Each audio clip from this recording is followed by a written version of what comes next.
guys. Ngayon guys, pag-uusapan naman natin ngayon is kung paano magpakota sa Bigo. Ako kasi guys, ang ginawa ko para makakota ako kay Bigo, lalo na sa mga first timer dito sa Bigo, pasensya na kayo sa boses ko guys kasi paus ako. Ako kasi guys, nagjo-join ako sa mga nagmumulti. Tsaka nakikipag-friends ako sa mga iba't ibang lahi. Kasi kailangan dito sa Bigo, ma-friend ka.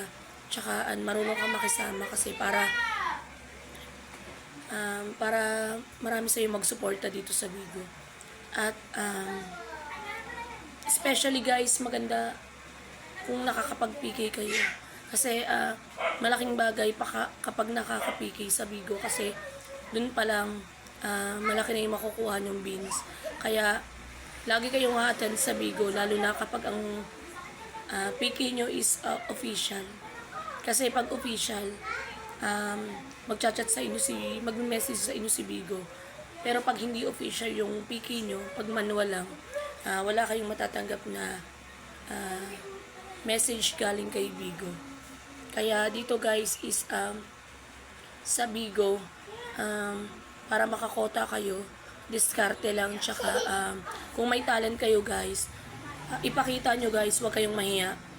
Mas maganda kung magaling kayong kumanta, sumayaw, or kung anong talent yung meron kayo, ipakita nyo guys para malaki ang sahudi nyo sa Bigo or para kumota kayo kay Bigo. Kasi guys, kung hindi man kayo sumikat sa mga sinasalihan yung competition, baka dito sa Bigo sumikat kayo.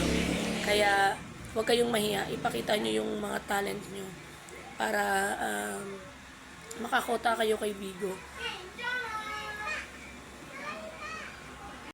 Guys, para kumota kayo guys, is tiyaga lang.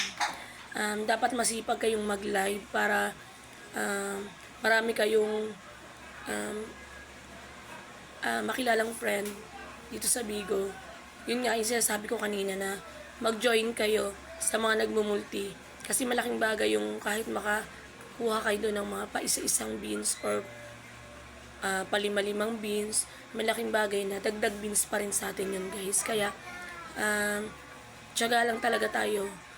Kasi mas maganda kasi dito sa Bigo is nasa bahay lang tayo.